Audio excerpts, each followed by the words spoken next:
More in depth, we're pleased to be joined now by Chris Farrell, Director of Research and Investigations for Judicial Watch. Chris, we thank you for Skyping in from the nation's capital this morning. Great to be on with you. Thank you very much. Tom Fitton, who heads your organization, Chris, said he has little doubt that President Obama, in essence, assassinated a terrorist that was an asset of the U.S. government. Do you agree? Absolutely. Yeah, we've got lots of documentation.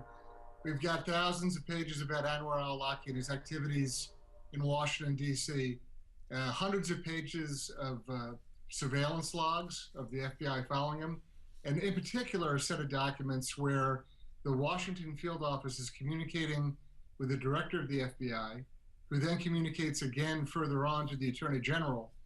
And it looks like there's two items of interest. One, they refer to al-Awlaki as an asset, where they make reference to asset reporting using his name.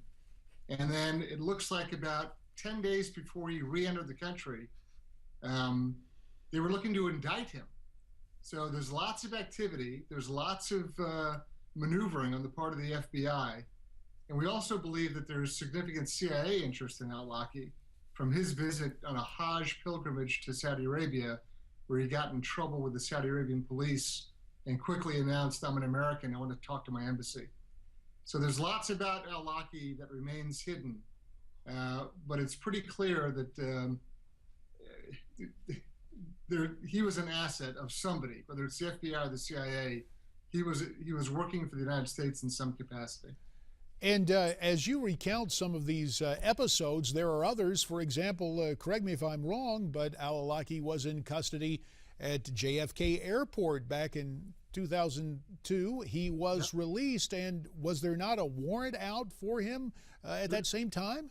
There was, and if you believe the FBI, supposedly, when he arrived at JFK Airport at 7:30 in the morning, at the same moment in Denver at 5:30 in the morning, a U.S. District Court magistrate judge was busy recalling or canceling that open warrant for passport fraud. I don't think anyone believes that a district court magistrate judge was canceling warrants at 5:30 in the morning in Denver.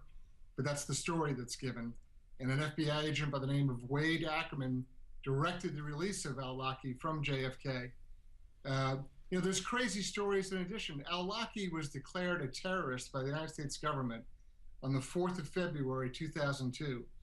And on the morning of the 5th of February, 2002, the very next day, the FBI surveillance team picked him up at his home, followed him all the way to the metro entrance to the Pentagon, and then broke off surveillance when al-Awlaki was received by two public affairs officers and was brought to the Secretary of Defense's dining room. So there's lots of twists and turns with al-Awlaki's story.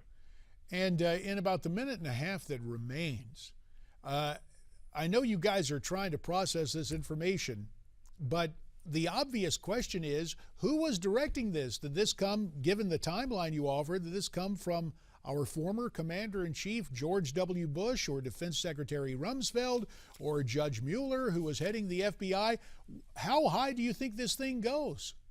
Well, I think if you were trying to pin sort of, proximate cause responsibility, I would say it would be with Director Mueller. He either knew or should have known what the FBI was up to in regard to its relationship with al-Awlaki, what the Washington Metropolitan Field Office was doing, what certain agents assigned to counterterrorism were doing, what their surveillance team was doing. He had to have known, or he should have known. And I understand from a very reliable source that former Director Mueller is loath to discuss anything concerning al-Awlaki.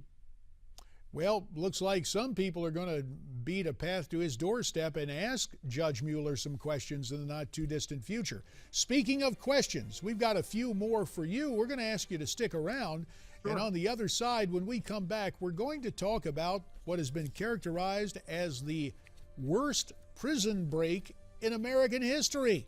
The whys and wherefores of that with Chris Farrell of Judicial Watch when we come back. But in the meantime, this news about al-Awlaki, what do you think of it? Why don't you tweet me your comments at NewsmaxTV, #America's Forum.